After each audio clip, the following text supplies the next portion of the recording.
다시 황교안 대표가 최근 새해 들어와서 별로 언론에 노출되지 않고 언론이 쓸만한 기사를 만들지 못하고 있어요. 이분이 뒤로 빠져버렸습니다. 그리고 가끔 무슨 기자회견을 하는데 거기서 딱 중심을 잡은 말이 없어가지고 논평으로 끝나는 경우가 많은데, 이게 이분의 인기가 떨어진 거하고도 관계가 있는데, 더구나 공천관리위원장이 김형호 전 국회의장이 나오고 하면서 무게중심이 공천관리위원회로 넘어간 건지, 아니면은 이게 국민들이 자꾸 헷갈리니까 이게 황교안 대표가 국민들한테 설명을 해줘야 될 부분이 몇 개가 있어요. 특히 자유한국당이란 당명을 바꾸느냐는 문제입니다. 자유한국당이란 당명을 바꾼다? 그러면 앞으로 2달 남짓 사이에 새로운 당 이름을 만들어가지고 그만한 지명도를 만들어낼 수 있느냐 하는 의문이 또 하나 생겨요. 네. 그리고 자유한국당이라는 것은 정체성이 담긴 좋은 장명인데 이걸 대체할 만한 게 있을까? 그 다음에 지금 통합을 한다고 그러는데, 그러면은 공천관리위원회가 하는 일하고는 또 어떻게 이게 연결이 되는지 좀 복잡합니다. 예, 그것이 참 저로서도 굉장히 걱정스러운 대목입니다. 지금 어쨌든 자유한국당에서 지금 논의되고 있는 이른바 보수 통합의 그것이 이제 좀 넓은 의미에서 많은 지금 정당 단체가 참여하는 그런 논의가 있는 한편, 또 새로운 보수당 유승민 세력과의 1대1로 하는 거 있지 않습니까? 네. 시작은 이제 유승민 그 네. 세력과의 그 통합 논의가 이제 첫 출발이었는데, 그 과정에서 소위 유승민 세력이 제시한 이른바 통합 3원칙이라는 것에 보면, 세 번째가 뭐 낡은 집을 허물고 새 집을 짓는다. 즉 자유한국당의 간판을 내리고 새로운 당명을 한다. 저는 이 부분이 자유한국당 간판 내린 대신 새로운 당 이름을 짓는데, 이것은 저는 굉장히 심각한 그런 문제가 있다 이래 봅니다. 왜냐하면 물론 이제 자유한국당에 대한 워낙에 부정적인 이미지 때문에 이 당명으로서는 이번 총선에서 표를 얻기 어렵다 하는 그런 얘기들 하는 분들이 계신데, 제가 생각할 때 그렇다고 해서 당명을 바꾼다고 그러면 자유한국당을 가령 그렇게 싫어하는 어떤 유권자들이 있다고 가정할 때 그분들이 당명을 바꾸면 그렇지. 되겠느냐는 것이죠. 속아주느냐지 문제는. 지금 전국적으로요. 지금 자유한국당의 경우에는 전국에 많은 당사에 간판이 걸려 있고, 지금 예비 후보들이 지금 현수막을 걸고 있고, 자유한국당이라는 간판으로 전부 지금 선거 복장을 하고 있습니다. 만약에 이게 정말 당명을 내리고 새로운 창당을 할 수 있을지도 저는 의문입니다. 지금 물리적 시간 때문에. 근데 가령 정치하는 분들 얘기를 들어보시면, 저도 지금 초보자 입장에서 어떤 때는 이해가 안 되는데, 당을 만들면 한 달이면 만들 수 있다. 아하. 말씀은 이렇게들 하세요. 그러나 아니 그렇게 급조한 정당으로 국민들의 표를 얻겠다. 그렇지. 만을 얻겠다고 하는 자체가 제가 아무리 정치의 초보지만 이거는 아니지 않냐 하는 생각을 합니다.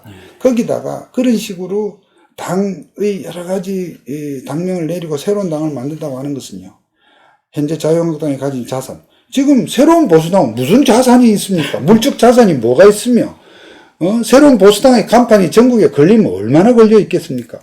우리하고는 아까 말한 15배 비교가 아니라 저는 100분의 1도 저는 안 된다고 봅니다. 그런 상황에서 그러니까 다르게 보면 지금 황교안 대표는 그러한 당명을 새로 바꾸는 것에는 저는 생각이 없다고 저는 그럼 언론에 앞서갑니다. 그죠? 그것은 언론에 앞서가는 것보다도 그 유승민 세력에서 소위 이 보수 통합의 전면에 나서 있는 사람, 하태경 지금 책임 대표라나 그런 사람들이 소위 좀 앞서가는 거 아니냐 이런 생각도 해보고요. 물론 이제 언론에 보도가 되니까 언론에서 어떤 그런 판단을 해서 보고를 하니까 제가 단정은 할 수 없으나 이렇게 간단치 않은 문제가 있다는 것이고, 황교안 대표 입장에서도 어차피 공천위원장이 임명이 되면 언론의 중심, 뉴스의 중심은 공천위원장으로 갈 수밖에 없습니다만, 그래도 제1야당의 대표로서 좀 약간 이 뉴스에서 많이 다뤄지고 하려면 좀 정치적 상상력, 좀 그런 적절한 어떤 멘트 이런 부분이 좀 필요하지 않습니까? 이제 그런 부분에서 좀 아쉬움. 그런데 저 이상한 게 지금 이런 식으로 하면은 유승민과 합작하는 식의 통합은 아무 효과가 없다. 오히려 역작용이 난다. 이런 반발을 당 내에서 왜 일어나지가 않죠? 지금 아직까지 이제 구체적으로 그림이 그려지지 않았고, 네. 또 저희들은 알 수 없으나 당내 이제 원내 의원님들한테 이제 대표나 대표실에서 설명하는 부분이 있겠죠. 그러니까 보도된 것과 달리 지금 진행 사항은 어떠하다 하는 식으로 어떤 설명 내지 설득이 이루어진 결과일 수도 있겠고요. 또 한편으로 일부 의원들한테 제가 이 답답함을 제가 얘기를 해보면 현역 의원들은 또 다음 선거를 자기 일에 해서 자기 일에 바쁜 거예요. 자기 일에 저는 이게 우리 한국당의 가장 큰 참 문제가 여기 있다고 봅니다.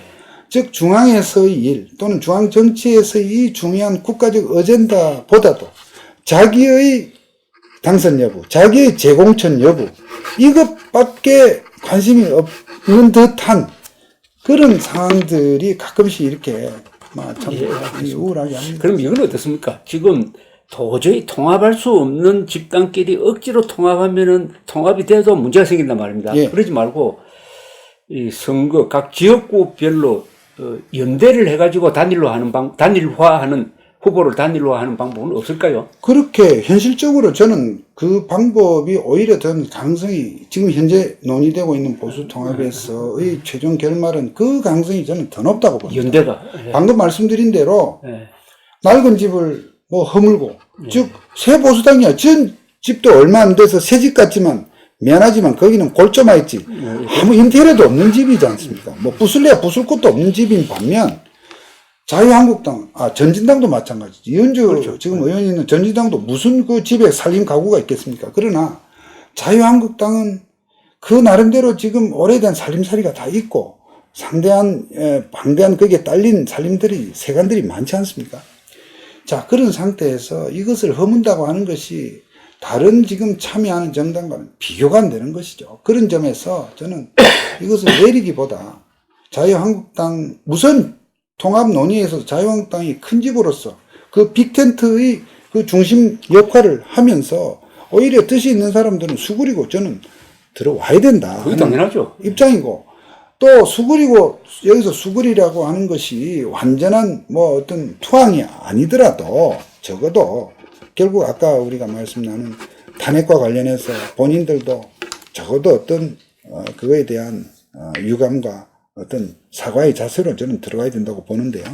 아무튼 그게 안 되더라도 최소한 이 부분에 있어서 총선을 위해서 어떤 당 간의 어떤 연대. 공천 연대 그렇죠. 이런 방면으로 될 가능성이 저는 더 현실적으로 많지 않느냐. 이도 저도 안 되면 아예 그렇죠. 결렬이 되는 것이고요. 예. 그래서 지금 적어도 부산 경남 쪽 유권자들의 마음들은 이런 식으로 급조된 통합을 하다 보면 자 500명이 들어온 대신 집도끼 1000명이 빠져나가는 이런 얘기들을 많이 하십니다. 그게 문제. 저 당내에서 논의를 보면 서울, 경기 이런 수도권에서의 이 선거 향배 때문에 지금 우리가 통합을 할 수밖에 없다. 뭐 4년 전 선거 때 수도권 120여 개 선거구 가운데 뭐 1000표 미만으로 당락이 갈린 곳이 뭐 어떤 분들은 20군데다 어떤 분들은 16군데다 이만큼 시속 게임이 있는 상황에서 2% 3%가 중요하기 때문에 통합을 해야 된다. 저는 뭐 그런 부분에서는 일정 부분 뭐 저도 뭐 그것을 따지기는 어렵습니다만은 그러나 어쨌든 그런 설득의 과정, 당내 설득의 과정, 대국민 특히 지지하는 보수 유권자들에 대한 설득의 과정이 좀 필요하다고 보여지고 당내 의원들의 그러면 입장, 즉 이와 같이 어떤 보수 통합 논의를 해서 어떤 그림을 그렸을 때 당내 인준 추인 과정에서의 어떤 반발이나 이견은 없을까? 저는 그 점도 걱정입니다. 의원들에게 물어보면 다들 관심이 없으세요. 걱정입니다. 근데 이게 후보 단일화가 연대를 통해서 이루어져야 되는데 그게 전국적으로 일률적으로 이루어질 게 아니라 지역구마다 따로따로 이루어질 가능성은 없습니까? 그런 방법이 있겠습니까? 현실적으로는 쉽지 않다고 봅니다. 왜냐하면 그게 어떤 소위 중앙당 간의 어떤 당 차원에서의 약속에 어떤 의해서 예, 이루어진다. 통합 또는 연대 논의 없이 그 개개 지역 단위에서 후보자들 간에 그러한 것은 자칫 그것이 하나의 야합으로 비춰지고 또 그로 인해서 이해관계 있는 상대당 입장에서 선거법 위반으로 공격당할 소리가 많이 있기 때문에 그렇게 간단치 않은 문제다. 이렇게. 혹시 나는 이런 상상도 해봤는데 자유한국당과 이번에 광화문 세력이 만든 정광훈, 김문수 두 사람이 주도하는 자유통일당이 있지 않습니까? 네, 네. 그럼 두 사람도 같은 자유라는 가치를 공유하고 있는 친구 관계거든. 그러니까 이는 보수 분열이 아니라 어떻게 보면 선의의 경쟁일 수가 있다고요. 예. 그럼 외연을 확대할 수도 있으니까. 예컨대 이번 선거법에 이런 식으로 하면 안 되는가요? 지역구는 자유통일당을 내지 않는다. 그 대신에 여기 비례대표 있잖아요. 아예 자유한국당이 자유통일당을 비례정당으로 지정해버리면 안 되나? 그것이 되려면 적어도 양당 어떤 지도부 간에 정말 긴밀한 협조가 있어야지. 협조 또 그거에 있고, 대한 어떤 전략들. 자매 정당이라고 하는 자매 어떤 정당. 그런 부분에 대한 인식의 이 공유가 선행이 되어야 물론이죠. 하겠죠.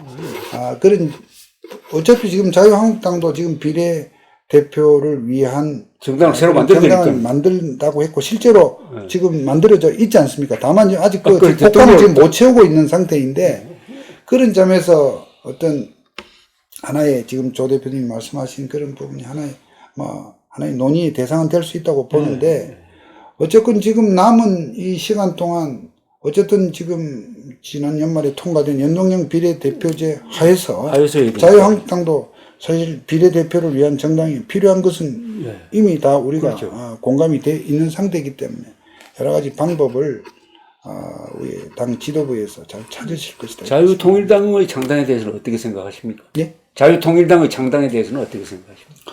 우선 참 안타까운 느낌부터 사실은 먼저 드는 것이 솔직한 심정입니다. 왜냐하면 어쨌건 극우다 하는 그런 비난도 있었고 이를테면 소위 우리 공화당과의 어떤 그런 서로 또 그것을 혼동하는 분들도 계실 정도로 마치 싸잡아서 어떤 좀 반감을 가진 분들도 또 계시긴 하지만 그러나 정말 지난 3년 동안 우리 자유우파의 이 국민들의 들끓는 민심을 표출해준 바로의 그 증거 내지는 바로미터가 바로 그렇죠. 이 광화문 광장에 모인 정말 애국 시민들이었습니다. 저는 그분 한 분 한 분이 어떻게 보면 좀 생각이 좀 짧은 어떤 유권자 10명, 20명 이상의 한 분 한 분이 그런 나라를 위한 그 고민과 충정을 갖춘 분이 이렇게 생각을 하는데 그런 분들을 어쨌든 자유한국당이 제1야당으로서 즉 문재인 정권에 정말 맞서서 싸워야 될 자유한국당으로서 그 어마어마한 그 에너지를 그 당의 자산으로 그렇죠. 이렇게 좀 받아들일 수가 없었나? 좀 이제요. 저는 광화문 집회에 갈 때마다 참 그런 생각을 했습니다. 이런 부분에 대해서 자유한국당의 현역 정치인들이 좀 자기들의 개인적 그런 정치적 타산을 내려놓고 정말 좀 우리 하여튼 이 자유우파의 한계이자 약점이 정말 내 것을 내려놓고 또 어떤 상대를 키우고 않는 것에 참 인색한 것이 결국 이런 결과가 왔다는 생각에 아쉬움을 금할 수가 없습니다만 남은 기간 동안 어떻든 저는 접점을 찾아야 될 것이다. 그렇게 생각합니다. 그러니까 이 자유우파 운동에서 신기원을 이룩한 거거든요. 지금까지 10월 3일 기점으로 해가지고 토요일만 되면은 바로 지난 무한 폐렴이 확산되는데도 불구하고 어마어마한 인파가 거의 모인 것은 이게 과거의 일회성이 아니라는 겁니다. 이 동력이 분명하게 있어요. 그리고 자유한국당은 이 대중조직이 약하잖아요. 여긴 대중조직이 있지 않습니까? 왜 그것을 창조적으로 결합시키지 못했느냐. 이것은 황교안 대표의 리더십에 정말 실망하는 바가 큽니다. 그러나 어쨌든 자유통일당이라는 당명도 잘 만들었고요. 이건 목표가 분명하고 그래가지고 우리나라에서 처음 있는 선명 이념 우파 정당이 될 수도 있습니다. 그러면은 이게 특공대 역할을 하는 거예요. 특공대 역할을. 어쨌든 저는 자유통일당이 이번 선거용으로 끝날 게 아니라 그야말로 당명에 적힌 대로 자유통일에 기여하는 그런 정당이 되었으면 좋겠고, 그런 점에서 자유한국당과의 협력과 견제가 계속돼야 된다고 생각합니다. 어쨌든 이 자유통일당이 이번 총선 이후에도 살아남기 위해서는 어쨌든 일정 수의 또 의원을 그렇죠. 배출해야 하고, 그렇죠. 또 그런 점에서 지금 자유파 진영의 마청이라고 할 수 있는, 기둥이라고 할 수 있는 자유한국당과의 어떤 형태로 건설적 관계 설정. 건설적 관계 설정이 필요하다고 필요합니다. 그런 점에서 정말로 다들 조금씩 자신의 어떤 그런 그 대립되는 주장을 조금 내려놓는 그런 또 지혜도 필요하다 이렇게 생각이 들고, 정말 지방에서 제가 활동하는 이 부산 지역에서 만나본 많은 시민들은 거의 지금 울부짖는 심정입니다.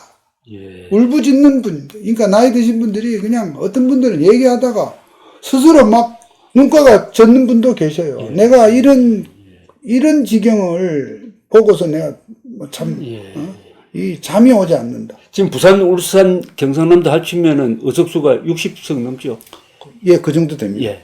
저는 이번 총선의 승패는 자꾸 수도권 하는데요. 예. 아니라 부산, 울산, 경남에서 결정될 것 같은 느낌이 드는데요. 여기서 말하자면은 자유한국당 또는 자유통일당, 이 우파정당 쏠림 현상이 한 90% 이렇게 나오면은 저는 이 정권이 고록스럽게 될 것 같은데. 그렇습니다. 우리가 지금 이 총선에 임하는 입장에서 자유한국당이 어떤 분들은 이렇게 민주당이 엉터리로 하는 이 상황 속에서 우리가 과반수를 더 해야 된다고 하는 분들, 또 할 수 있다고 이렇게 보시는 분도 계시는가 하면, 또 어떤 분들은 이 개헌 저지선이라도 반드시 지켜야 한다는 또 현실적인 목표를 말씀하시는 분도 계십니다. 저는 그 두 분 말씀이 다 일리가 있다고 생각하는데, 어쨌든 개헌 저지선, 최소 마지노선은 개헌 저지선을 지켜야 한다는 것이고, 그것을 위해서는 정말 영남 지역의 그런 이 선거 결과가 매우 중요하다. 뭐니 다니 해도 지금 호남 지역이나 이런 데서는 지금 민주당의 압승이 예상되는 상황에서 지금 이 영남 지역에서의 어떤 그런 공천에서 실패를 하지 말아야 되겠고, 또 이 정권이 이 지역의 문재인 정권은 말하자면 뿌리잖아요. 뿌리가 네. 있는데 아닙니까? 예, 그런 점에서 정말 상징성이 크죠. 정말 이번 지금 논의되고 있는 이런 소위 통합의 논의도 정말 잘 됐으면 좋겠습니다. 지금 안 그래도 부산 요새 최근에 3대 스캔들에 등장하는 인물들이 부산 사람들이 많던데요. 그렇습니다. 그렇죠. 이 조국, 송철호. 그렇습니다. 지금 유재수 감찰 그러니까 의혹도, 유재수 그분은 부산 분은 아닙니다만, 부산 사람은 아닙니다만, 부산 부시장을 했으니까. 예, 또 부산 부시장을 했고, 또 많은 또 부산 출신의 이 정권 소위 이 세력들이 또 옹호를 했던 그런 점에서 말씀대로 그런 특성이 있습니다. 아이고, 오늘 장시간 네, 아주 흥미있는 현장감 넘치는 이야기를 해주셔서 예, 감사합니다. 어쨌든 하시는 일이 잘 되길 바랍니다. 예, 잘하도록 하겠고, 이번 선거가 정말 우리 대한민국의 어떤 그 재건을 위한 교두보가 만들어지기를 바라는 마음 간절합니다. 그런데 저는 이번 선거가 무언가 이변을 만들어낼 것 같은 기분이 듭니다. 예. 우리가 지금 상상하는 것 말고 예. 상상하는 것을 초월하는 것이라든지 하여튼 이변이 만들어질 것 같아요. 그리고 무엇보다 지금 최근에 막 걱정이 되고 있는 이 코로나 문제도 빨리 어떤 좀 해결이 됐으면 하는 마음도 또 말씀을 좀 드리고 싶습니다. 감사합니다. 예, 감사합니다.